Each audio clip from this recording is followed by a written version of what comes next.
And the province is breathing a sigh of relief after it avoided more credit rating downgrades this year.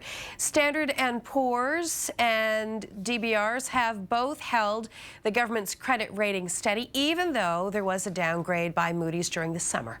NTV's Michael Connors joins us live with more on that. Michael. Thank you very much, Tony. The latest credit rating news came out today from DBRS. There was no downgrade, but there was a warning about Muskrat Falls. I've got a great deal of optimism.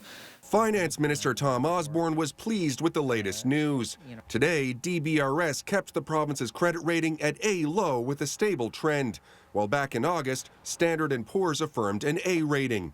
That was in contrast to Moody's downgrading the province in July. Now that all three have come forward with their ratings, it's appropriate to speak to the fact that two of the three have kept their ratings the same. But DBRS did warn there is still downside risk if the full cost of Muskrat Falls is not recovered from electricity rates. Yes, we're still in discussions with federal officials. As you know, they're now in caretaker mode. A lower credit rating can mean higher interest rates for the province when it borrows money, and debt servicing is now the second highest expense for the government.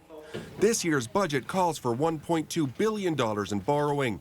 But Osborne says the government has managed to negotiate attractive interest rates despite the Moody's downgrade. A recent round of borrowing within the last couple of months, in fact, after Moody's, just before Standard & Poor's, and we actually got a better credit or a better interest rate on that round of borrowing than we did in recent years. The St. John's Board of Trade is also relieved, but it still has concerns about the provincial debt and deficit and whether the government will hit its target of getting back to surplus by 2022-23. We've had a spending problem for a very long time, and I think it's something that we need to address. The province says it's still on track to get back to balanced budget by 2022-23. Do you believe it, given the way things are going? I think that is optimistic.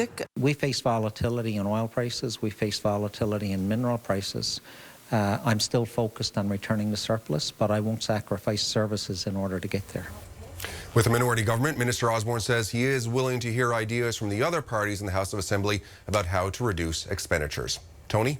Okay, thank you very much, Michael. NTV's Michael Connors reporting live from our newsroom this evening.